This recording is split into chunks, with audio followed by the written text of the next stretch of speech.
I'm Christine Lagarde, a 29-year-old stay-at-home mom living in a charming old house tucked away in a quiet neighborhood. This house isn't just a roof over our heads. It's a sacred space I inherited from my grandmother, the woman who practically raised me. Every corner whispers memories. I can still hear her laughter in the kitchen as we baked cookies together, her floral apron trailing behind her. There were endless afternoons of hide-and-seek, with me darting behind heavy curtains and slipping into closets while she pretended not to know exactly where I was. Now, this home belongs to me, my husband Mark, and our 2-year-old daughter Lily.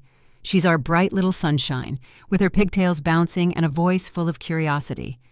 On the surface, it all sounds picture-perfect. A young family, a cozy home, the kind of life you see in greeting cards. But life has a way of hiding the mess behind those perfect pictures. You see, the real trouble lives right next door. That's where Mark's parents, Helen and Frank, reside. And if you've ever had in-laws who make you question your patience on a spiritual level, then you already know where this is going. The clock read just shy of 5 p.m. That meant it was almost time for what I'd come to dread, the daily invasion. "Mommy, more juice!"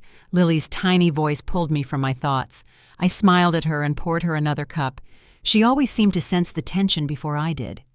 As I handed her the cup, the front door creaked open. No knock, no warning. "Christine, we're here!" Helen's voice rang out like a doorbell from hell. Frank followed behind, slow but steady, holding a newspaper like he was already settling in. I took a deep breath and turned to face them. "Hi, Helen. Frank, I made a casserole tonight, but it's just enough for Mark, Lily, and me." Frank frowned instantly. "What do you mean, just enough? You know we come over for dinner." Helen didn't miss a beat. "You're at home all day, Christine. Is it too much to ask for a decent meal for family?" The way she said family made my skin crawl. I bit back the urge to snap and tried to stay calm. I have my hands full with Lily, and cooking for 4 adults every day. It's a bit much. Right on cue, Mark walked through the door looking exhausted. "What's going on here?" "Your wife doesn't want to cook for us," Frank announced, puffing up like a toad. Mark looked from them to me. "Can't you just make a bit more, Christine?" And there it was. Not even a pause to ask how my day went. Just an expectation that I'd stretch myself thinner. "It's not about making more food," I replied quietly. "It's about boundaries, about respect." Helen scoffed so loud I thought she might choke. "Boundaries? We're family." Lily tugged at my dress, her little voice quivering. "Mommy, I'm hungry." I crouched to her level and smiled. "Let's get you seated, sweetie."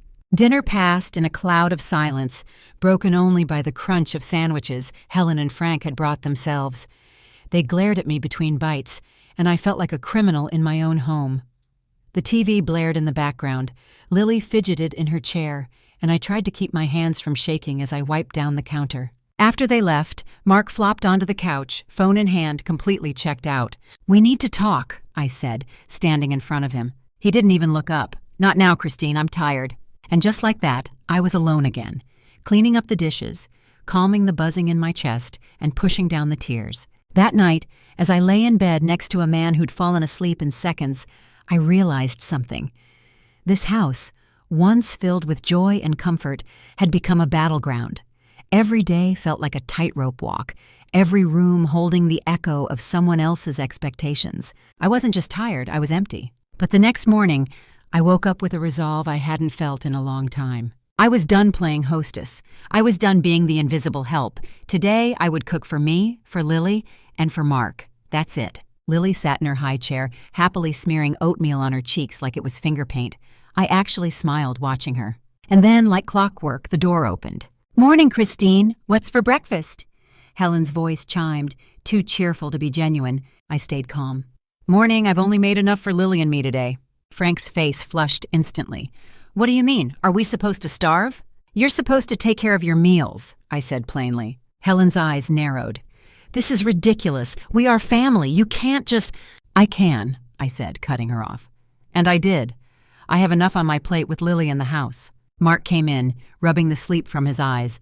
"Why is everyone shouting so early?" "Your wife refuses to cook for us," Frank boomed. Mark looked at me again, disappointment on his face. "Christine, why are you making things difficult?" "Difficult?" I repeated, barely holding in a laugh. "I'm not running a 24-hour diner, Mark. I need support, not 2 more mouths to feed." He didn't respond, just grabbed a piece of toast and left. The rest of the day dragged like a stone in water. And when dinner came, I stood firm. Dinner for 3. Helen and Frank arrived anyway, each holding a sandwich again. They sat on the couch, the TV volume climbing with every passing minute.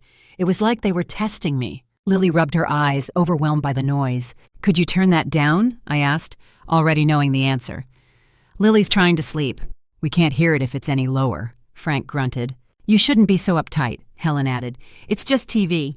"It's not just TV," I said under my breath. "It's my home." Lily started to cry, and I scooped her up, retreating to her room. We sat there, her head on my shoulder, while I rocked us both in the quiet. My heartbeat still thumped too loudly in my ears. Later that night, Mark came home to find his parents still planted on the couch. Lily had fallen asleep in my arms. "What happened?" he asked, eyes scanning the room. I didn't even have the strength to reply properly. "Just the usual." He didn't press, and neither did I. But something deep inside me shifted. I knew, if something didn't change soon, I would lose myself completely. The morning light filtered through the curtains, soft and golden, but it couldn't warm the chill I felt inside. I got Lily dressed while she babbled happily, unaware of the storm cloud hovering over our home. I tried to match her smile, but it felt like stretching something too thin. My thoughts kept circling back to Mark, his silence, his unwillingness to stand up for me, and worse, the creeping distance between us. Another day meant another performance. Helen and Frank showed up right on time, as if they had a punch card to fill. This time, Helen brought over a laundry basket. "I noticed your towels were getting a bit rough," she said, not even waiting to be invited in. "Thought I'd show you how to soften them up properly." I didn't bother arguing. It would be like telling the wind not to blow. Frank shuffled to the living room and turned on the TV without so much as a hello. As the volume climbed, I took Lily into the kitchen and set her up with crayons. I needed something normal, something gentle. But peace was not on the menu. Mark texted me later that afternoon. "Working late. Again, don't wait up." I stared at the screen, no apology, no explanation, just the new normal. That evening, I cooked a simple dinner, nothing fancy, something Lily would enjoy. I plated our food, sat her at the table, and we began without fanfare. Helen and Frank arrived just as I was wiping Lily's mouth, each carrying fast food bags like it was their own little rebellion. They plopped onto the couch and turned the TV up full blast again. I couldn't even hear Lily's giggles anymore. It was like the whole house was being swallowed by noise and chaos. Later, while folding laundry, I noticed Helen lingering in the hallway. "These sheets," she said, picking up a folded pile, "aren't quite right. Let me show you how to do hospital corners. Much tidier." I clenched my jaw. "Thanks, Helen, I've got it." No offense, Christine, but clearly not the right way. I didn't say anything. I didn't have to. She was already unfolding and refolding the stack, humming to herself like she was doing me a grand favor. That night, Mark didn't come home until after midnight. I pretended to be asleep. He didn't notice, or didn't care, maybe both. The days bled together, a fog of criticism, noise, and loneliness. My house no longer felt like mine. My role had shifted from wife and mother to something like a ghost, present but invisible. And then, the worst suspicion of all began to take root. Mark wasn't just tired. He wasn't just distracted. He was hiding something.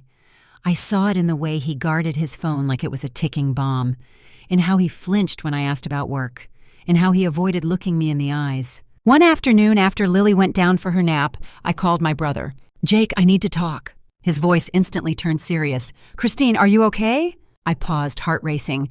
"I think something's going on with Mark. I don't know what, but it feels wrong." Jake didn't brush me off or tell me I was overreacting. "Tell me what's happening." "He's always working late, always on his phone, and he's cold, Jake, like he's already halfway gone." A long silence followed. Then, "Do you want me to find out what he's up to?" I blinked. "Find out how?" "I know someone, a private investigator, trustworthy and discreet." My first instinct was to say no, that it was too much, that I'd be crossing a line. But wasn't that line already trampled? Wasn't I already losing everything?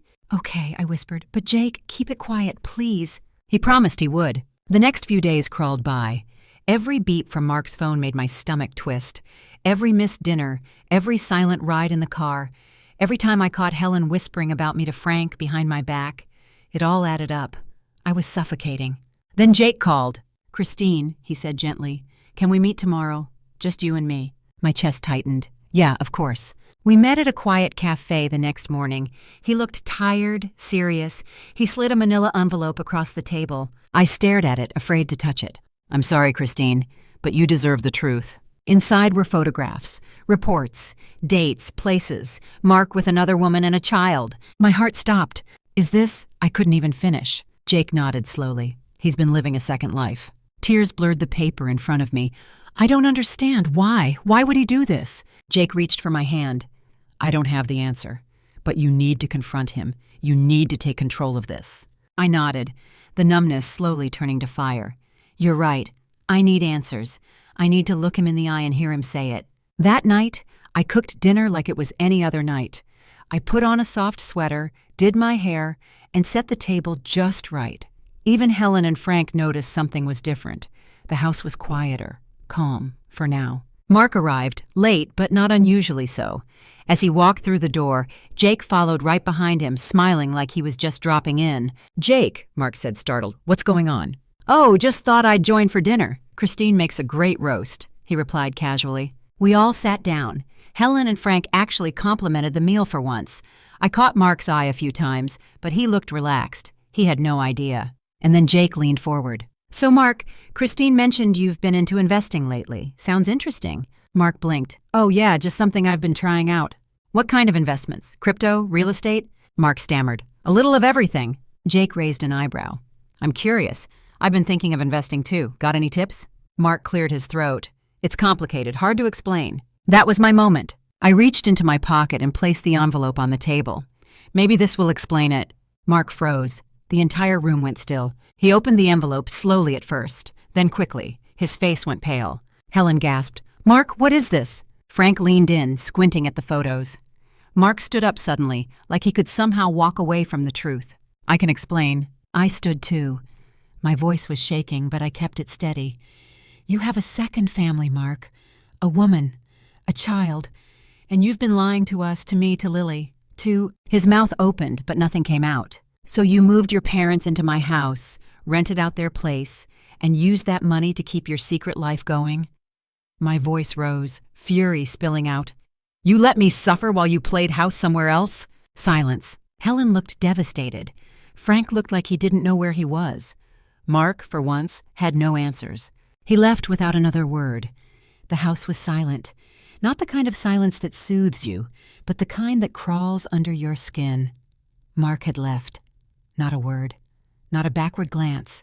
Just the slam of the door and the faint sound of the car engine disappearing down the street. I stood there, still trembling, my hands clenched into fists by my sides. Jake remained seated, his eyes never leaving me, calm and steady, like a lighthouse in a storm. Helen and Frank, on the other hand, sat in complete shock. Helen's fork was still halfway to her mouth. Finally, she spoke. "How could you do this, Christine?" I turned to face her, confused. "Excuse me?" "You ambushed him. You humiliated our son in front of everyone," she hissed. My jaw dropped. "Your son lied. He cheated. He's been living a double life. And somehow I'm the villain?" Frank joined in, his voice low and accusatory. "He was always a good boy, until he married you." I felt the sting, but I held firm. "No. He made his choices. I didn't push him into another woman's arms. I held our family together while he tore it apart behind my back."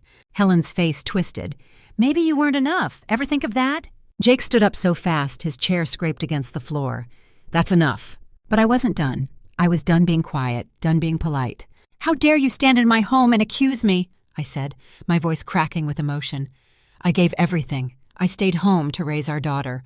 I cooked, I cleaned, I put up with your daily visits, your criticism, your noise. And now you want to tell me it's my fault?" Frank's face turned red. "We won't sit here and be disrespected." "Then don't," I snapped. "Leave." Helen blinked. "You can't be serious." "Oh, I'm dead serious. This is my house. My grandmother left it to me. And after everything that's happened, I want you both out." "You're throwing us out?" Helen gasped. I nodded. "Yes. You've overstayed every welcome I tried to offer. And after what you said to me tonight, there's nothing left." Frank looked like he was about to argue, but Helen grabbed his arm. "Let's go, Frank. We don't need to stay where we're not wanted." They left without another word, leaving their dinner half-eaten, the room still thick with anger and disbelief. As soon as the door shut behind them, I collapsed onto the chair. My chest heaved as I tried to catch my breath. Jake walked over and placed a hand on my shoulder. "I'm proud of you," he said quietly. Tears streamed down my face. "I feel like I just detonated a bomb." "You did, but it was the only way to clear the wreckage." I nodded slowly. "Thank you for standing by me." "Always," he replied. That night, after Jake left, I sat on Lily's bed, watching her sleep. Her tiny fingers curled around her stuffed bunny. The innocence in her face made my heart ache. I whispered to her, "It's going to be okay, baby. Mommy's going to fix this." The next morning, the house was quieter than it had been in months. No surprise visits, no blaring TV, no snide comments about my cooking or laundry skills. Just peace. I called a locksmith. The locks were changed by noon. I didn't hear from Mark for days, and honestly, I didn't want to. My energy was focused on Lily, on regaining control of my life, and on finding joy again in small things, planting flowers in the backyard, cooking meals that no one criticized, dancing in the living room with Lily. Then came the court papers. Mark had filed for divorce, and frankly, I welcomed it. I hired an attorney, a no-nonsense woman named Felicia, who listened carefully and didn't flinch at anything I told her. "You have every right to seek alimony, child support, and compensation," she told me, "especially given his deception and the fact that this home is legally yours." The legal process dragged on for weeks. Mark tried to downplay everything, claimed the photos were out of context, said the woman was just a friend, the child, not his. But the evidence was clear. DNA tests, bank records, even messages. There was no hiding. The final hearing came, and I sat across from him in the courtroom. He couldn't even look at me. I didn't recognize the man sitting across from me anymore, and I realized I didn't miss him. Not even a little. The judge ruled in my favor. "The court finds in favor of Mrs. Lagarde," the judge declared. "Substantial alimony and compensation are granted due to the financial deceit and emotional damage caused by Mr. Lagarde. Full custody of the child is awarded to Mrs. Lagarde. Mr. Lagarde will have supervised visitation rights." I exhaled, the weight lifting slowly. It wasn't about revenge. It was about justice, about drawing a line, about saying no more. After the hearing, Jake hugged me tightly outside the courthouse. "You did it," he said. I nodded. "We did it." Back at home, the air felt different, lighter. I picked up Lily from daycare and brought her home to a clean, quiet house. We sat on the floor together, coloring. She held up a drawing. "It's our house," she said proudly. "Our happy house." I smiled and pulled her into a hug. "Yes, baby, it's our happy house." That evening, as I tucked her into bed, I looked around and saw the future, finally ours to shape. The first week after the court ruling felt like waking up from a long, uneasy dream. I'd look around the house and half expect Helen to barge in or the TV to start blaring out of nowhere. But it was quiet. Blissfully, beautifully quiet. There was only the sound of Lily's tiny feet padding across the floor and her laughter echoing down the hallway.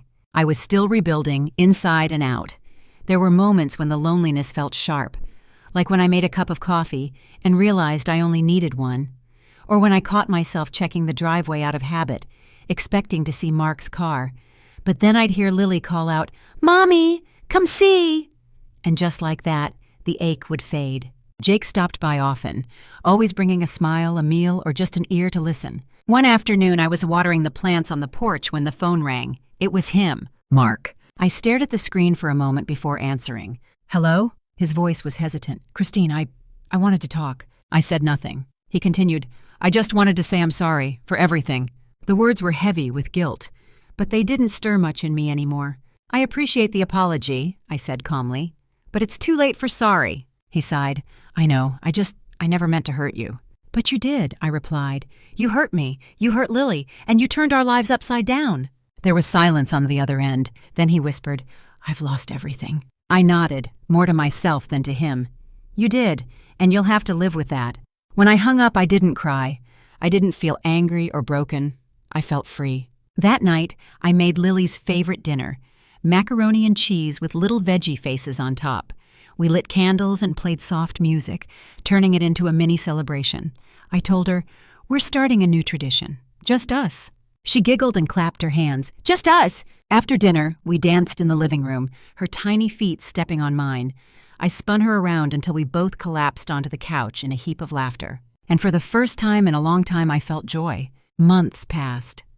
I went back to school online, something I'd put off for years. I wanted to create a future I could be proud of, not just for me, but for Lily. I studied while she napped, took calls in the quiet hours after bedtime. I even started freelancing part-time from home. Helen and Frank never reached out, and honestly, I didn't expect them to. Their silence was its own kind of gift. As for Mark, I heard through Jake that he was back living with his parents. His double life had fallen apart faster than it had begun. The other woman had left. The financial mess he created followed him. And yet, I didn't hate him. I didn't wish him harm. I just didn't want him near my peace.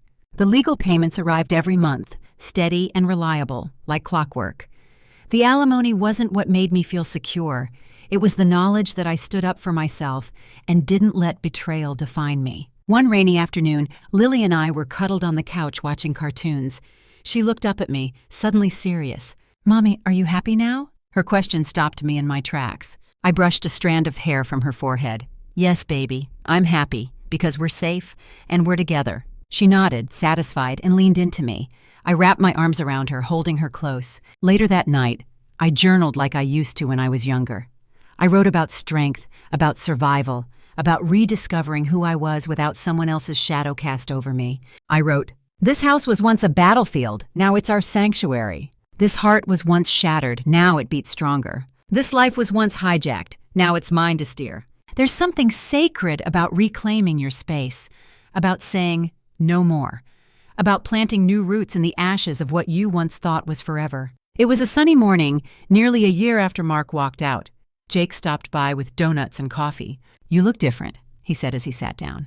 "Different good or different like I've joined a cult?" I teased. He laughed. "Different like strong, like you know who you are." I smiled. "I do, finally." He handed me a small envelope. "Something from the court.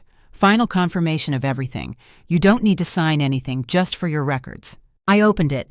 Inside was the final divorce decree, black and white proof that this chapter had officially closed. I tucked it into a folder, then looked around my living room. The furniture was rearranged, the old rug replaced, new curtains, a different scent in the air. It felt like mine again. "I think I might throw a little celebration," I said, half joking. Jake raised his coffee. "To Christine Lagarde, warrior mom, queen of peace." I clinked my mug against his. "To fresh starts." That evening, as the sun dipped low, Lily and I sat on the back steps of the porch. She pointed at the sky. "Look, Mommy, that cloud looks like a bunny." I smiled. "You've got a great imagination." She leaned her head against my arm. "Do you think Daddy misses us?" I paused, thoughtful. "Maybe, but sometimes people make choices that take them away from where they belong." "Do we belong here?" she asked. I kissed the top of her head. "Yes, we belong right here, together." And in that moment, with the cool breeze brushing our cheeks and the golden sky stretching wide, I felt it fully. Peace. Not the absence of noise, but the presence of healing. I'm Christine Lagarde. I've walked through betrayal, humiliation, and heartache. I've faced judgment and cruelty. But I've also rediscovered my strength, my worth, and my voice. This house, my grandmother's house, is now filled with new laughter, fresh beginnings, and a quiet kind of joy that no one can steal. Our home, our rules, our future, and we're just getting started.